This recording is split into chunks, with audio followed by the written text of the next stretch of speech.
Have you ever forced yourself to push through fear only to feel more stuck? Like, no matter how much you just do it, it really feels like something's holding you back. You've probably heard the common phrase and been told, feel the fear and do it anyway. But what if that mentality is actually the thing that's keeping you stuck? You're not broken and you don't need more willpower.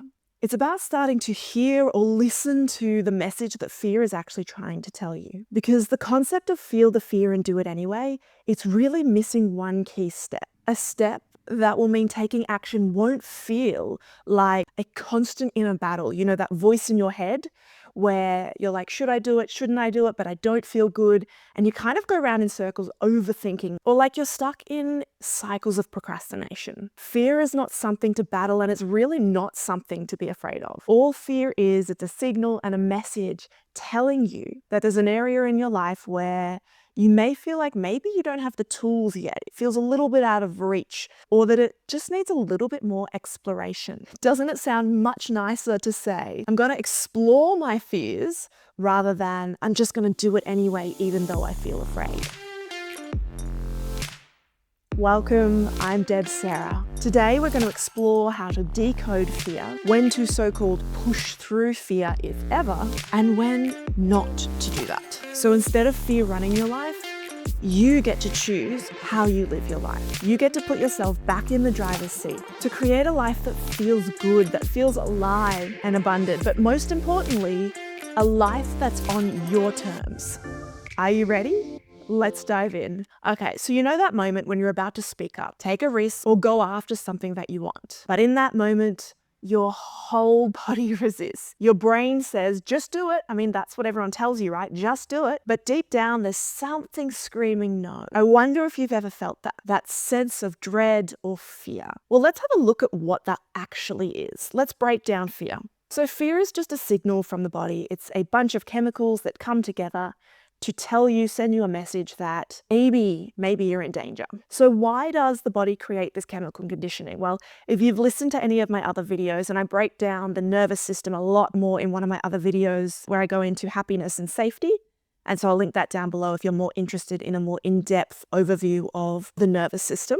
I'll give you a really quick overview of fear and why we have it. So back in the day, in caveman day, I love to talk about our caveman days, we needed fear. It was a survival mechanism. Imagine if you didn't have fear and you're living in a cave or in the wild and a lion's coming up to eat you and you just go, oh, hey, lion, I'm just going to pat you and say hi and make you my friend. You're probably not going to survive too long. So we need fear as a signal to say that something's up, something's going on. But the problem is not fear itself. The problem is that in the modern day, we are miswiring, so to speak, our fear. We take a ding from our phone, speaking on a stage, maybe making new friends as something that is life-threatening. Because that same wiring or signal in the body that used to tell us a lion is about to eat us is also telling us the same thing, that if you get on stage, it's going to be as bad as death. If you go up and speak to that new person, it's going to be as bad as death. And it may sound extreme, but it's not. This is how our chemical wiring works. But the good news is we can actually train our bodies to not react in such an extreme way. But as long as you continue to say, feel the fear and do it anyway, you and your body are going to continue to misinterpret your signals of fear and feel stuck and frozen in procrastination or the cycles of habits that you're doing to avoid fear. Because we've been taught to override fear with action. But what if action isn't actually the answer? What if the first step is actually learning to listen to the fear first? Let's dive deeper into why the idea of feel the fear and do it anyway can be harmful. Because the fear is actually trying to send you a message. And I say this with my clients a lot because our societal messaging is just suck it up. So if this is you, it's not your fault. It was me for a long time. This is what we've been trained to do. And we aren't good at feeling our feelings because it's much easier to just push through a feeling, to drink more coffee, to eat the sugar, to drink the alcohol and to numb out on social media. In the short term, it feels a lot better than sitting with the discomfort of that fear in your tummy. And so feel the fear and do it anyway is the exact same thing. It's numbing out the fear instead of actually getting to the root cause of it. Because think of it this way. What if your fear is actually telling you, I'm not ready yet? What if your fear is actually valid and trying to prevent you from overwhelm and overload if you took that action? We've been taught to bulldoze and ignore our instincts, and this is a real problem. We wouldn't have been given instincts if they weren't important for us. Now, I'm not saying wait until you never feel fear, because it's very unlikely that in your life you're going to eradicate fear. As I said, this is a survival instinct. We need fear. So it's not about eradicating fear. It's more about learning to work with our emotions instead of them running our lives or being afraid of our emotions or numbing them out. We want to work with our bodies and with our emotions. And this includes fear. Fear isn't a bad thing if you have the tools and resources, maybe the support, to actually help you get through a situation that does feel too much. If you do have the resources, working with fear is a fantastic opportunity to help you grow, move into discomfort, and expand your resilience and enjoyment of life. The issue is when you're being told to feel the fear and do it anyway, when you don't have the resources available to you to actually take that action, because then it can lead to overwhelm and more of a freeze state, which can lead to procrastination because you're afraid of taking that action because of past experience. And rightly so. You probably weren't in a position at that point to be able to tackle that challenge. So feel the fear and do it anyway may work for a short period of time or maybe a specific action. And if you like that approach, great. I'm happy for you. This video probably isn't for you. But if you're getting that kind of inkling inside you that what I'm saying is resonating, that you're looking for a more longer term approach and something that's not just going to lead to procrastination and blocks, then keep watching because I'm going to give you a different approach which will help you to work with your body emotions. So I have a couple more points that I want to make before we dive into the missing step between feeling the fear and then taking the action. And one of these points is that feel the fear and do it anyway is a very masculine approach. Now, what I mean by that, I'm not talking about male or female or gender. I'm talking about the energetics. So masculine energy is very much known for the doing, for the action taking. Whereas the feminine approach, the softer approach, which can quite often be seen as weaker, it is not in any way, shape or form weaker, but it's more about the feeling approach and the intuition. And I've really found that a lot of our healing modalities and how we approach healing and even overcoming fear in the world is very masculine based. So it's very action, doing, pushing, fighting approach. It doesn't bring a lot of that feminine, subtler, more intuitive feeling approach, which is really, really potent and important when it comes to healing, emotions, and creating a really aligned life. And this is really doing us a huge disservice. It's really teaching us to bypass our feelings and intuition and ignore the messages that our body is speaking to us. But our body is so wise, and it's so important that we start to slow down and listen to what it's saying. Because that voice is saying, I'm scared for a reason, listen to me. And then the very patriarchal masculine approach of our society is saying, oh, too bad, I don't have time for that. And it's not healthy. That's not the healthy masculine. Intuition, it's the part of us just knows. For example, it's not the overthinking thoughts. It's a more subtle and deep wisdom and inner knowing, one that's really innate to us. For women, this is a very relatable example, I think. So it's late at night, you're walking home, and you just get this sense inside of you that something's not quite right, and you should go right instead of left. And as you turn right, maybe you actually see that someone was behind you. And the left street was the street they usually take, but it's a lot darker. And as you went down the right street, there's more people and it's lighter and it's safer. That little niggle that told you to go right instead of left, that's your intuition and that's your inner knowing. It's not coming from the mind, it's coming from the body. And so when we're disconnected from our bodies, we're disconnected from a whole different universe of wisdom that we can tap into that can help us to understand maybe that when we're afraid, there's something that we're missing. It's not that we can't do the thing. It's not that we can't go on stage. Maybe it's actually that we just want to get a couple of lessons in speaking first, and then we'll be more confident and comfortable to go on stage. And we may still feel a little bit of fear, but there's a huge difference there. Society has taught us, always on alert. And this means when we're running in adrenaline, it can be very hard to slow down and hear that voice because there's so much noise, there's so much mental chatter that the idea of sitting still or listening to that inner voice can also be very scary in itself if you're not used to doing it. And so we've really become very disconnected from our bodies and ourselves. And it's a huge reason why we have so many health issues, mental health issues.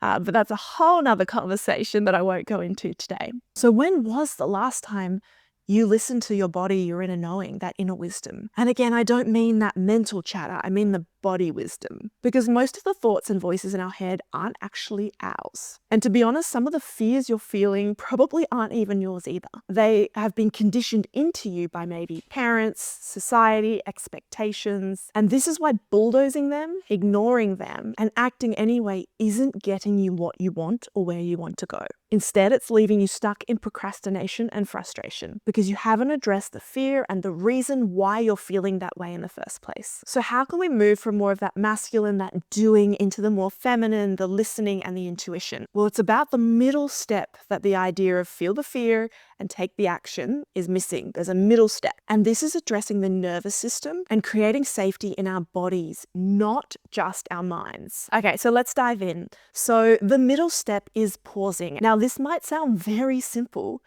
and it's because it is, but there is a little bit more to it than just pausing. And I'll go through that a bit later in this video.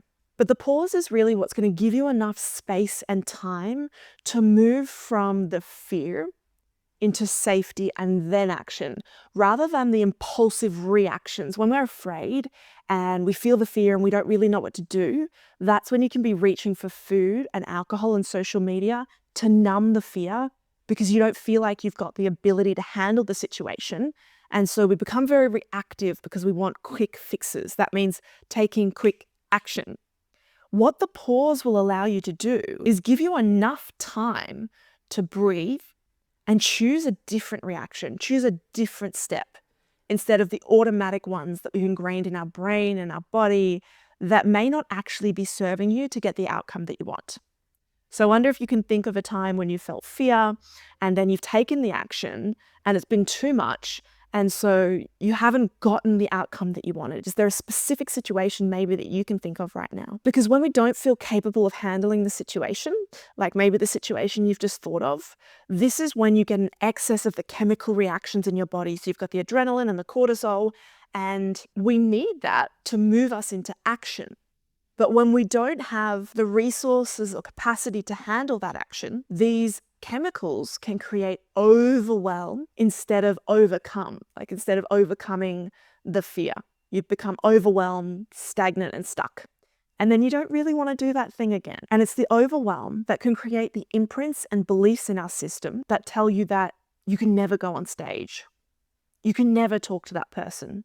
And you'll never not feel fear. So instead of it being like a small little mistake or something you can come back from, if you're really overwhelmed and don't have the resources, it creates a deep imprint and belief into your system so that you kind of probably never want to face that again. But maybe on a lesser note, it might just be that each time you go to for me, recording the videos, podcasting I find not too difficult, but recording a video, it can be quite scary, right? Looking into a camera, it's taken me a long time to get used to it. And so every time I think, oh no, I need to do that, because I've had a couple of experiences where I've frozen, I dread doing it again. It's that dread and, oh, I don't want to do this kind of thing instead of it flowing with ease. And so it can make you believe that you as the human are incapable.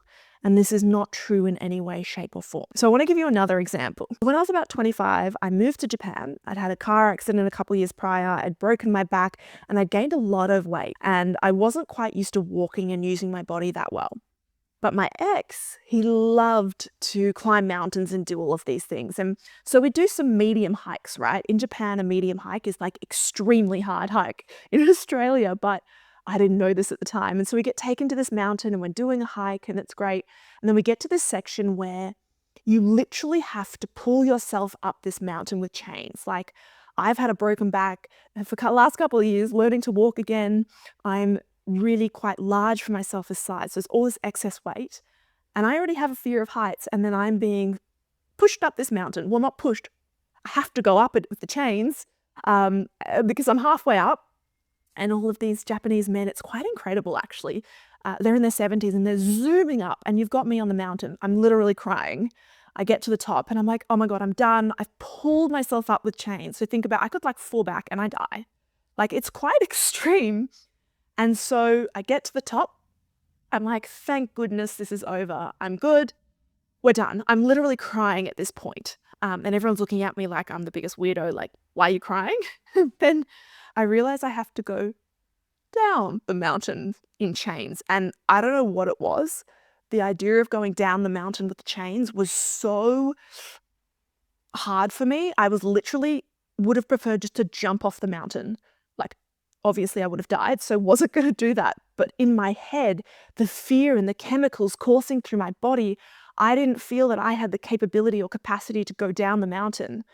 And so this is quite extreme. But to me, I would have rather just jump off than tried to go down the mountain in the chains. And I think it's a really, I obviously got down and I'm fine, but then I was scarred. So this is a really good example of what happens when you don't have the resources, you're not ready, feel the fear and do it anyway. Well, I did. And then afterwards, it's left an imprint on me and it made me terrified of hikes and hiking. But what it also did was make me feel that I was a loser. I was useless.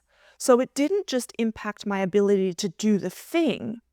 It also changed how I felt about myself, my identity, who I was, and what I could or couldn't do.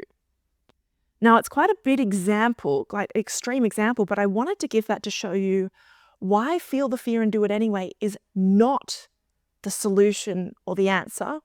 And there is a middle step, because quite often we can do things like that thinking that, oh, maybe I'm just not good enough. Maybe I need to try harder. That real approach of just do it, just push, go harder. When pushing and going harder is not always the solution, because we need that middle step. Before I go into the final kind of wrap up and give you the steps and talk you through a couple of other things, I want to ask you, what's your Japanese mountain? When did you feel so out of depth that it's created an imprint in your body and in your life? Because until we start to identify and notice these patterns and where they've come from, it can feel like maybe that we are useless and broken, when actually it's just a fear imprint in the nervous system and something that you really can overcome by identifying it, by working with your body, by using the approach I'm about to give you, and taking a slower, more gradual approach, kind of similar to graded exposure. So you may have heard of that and seen kind of the steps where you kind of take 1 step, 2 steps, 3 steps, and make your way up the steps to feel more capable and confident and build the resilience and tools. Okay, so we've spoken about so far that feel the fear and do it anyway is not the right approach. There's a missing middle step, and that a big component of it is the nervous system and working with your body and your inner wisdom. And we also spoke, fourthly, about the pause. So let's dive a little bit deeper into the pause and the other components of the middle step that's going to help you go from feeling the fear to feeling capable of approaching the fear and then taking the action, which leads to success rather than burnout and overwhelm. Firstly, it's about noticing the fear. Notice the sensations and the fear popping up in the body, awareness. Number 2, we want to pause. And in that pause, you might really bring yourself back into the present moment instead of distracting. It's about breathing, your feet on the floor, and grounding into the present moment. And step 3 is asking yourself, what is my fear trying to tell me? And instead of answering it with the brain, you may actually take a moment to breathe, to sit, and to wait until the body responds. And when you first start to do this, quite often the mind is going to respond, and you may struggle to figure out the wisdom voice from the brain voice. And that's all part of it. And that's okay. It did take me time as well. And sometimes still my brain answers and I'm like, no, I want to listen to my body. So what is my body trying to tell me? What am I afraid of? Start to listen and notice the sensations and have a conversation with the body and the sensations. Ask the voice, what do you need, body? What do you need to feel safe in this moment? Because maybe that's all it is. Maybe it's just asking yourself, how can I feel safe in this moment? And then by creating that safety, maybe you can take that action right there and then and succeed. So it's really about starting to get in touch with your body and asking it questions. Get curious. What do I need to create safety? How can I meet my needs? How can I make myself feel more resourceful and capable in this moment rather than fear, action, and bulldozing that inner knowing and that inner voice which wants to communicate with you. That's why the fear is coming up, because it wants to talk to you, it wants to be understood, and it wants to be worked with. So this is body-based healing rather than mind-based. And it really can take a moment to get used to. And this is why I've created a 10-minute guided meditation with a mini guide as well, which will talk you through these steps and help you to start to embody and feel through exactly how you can do it.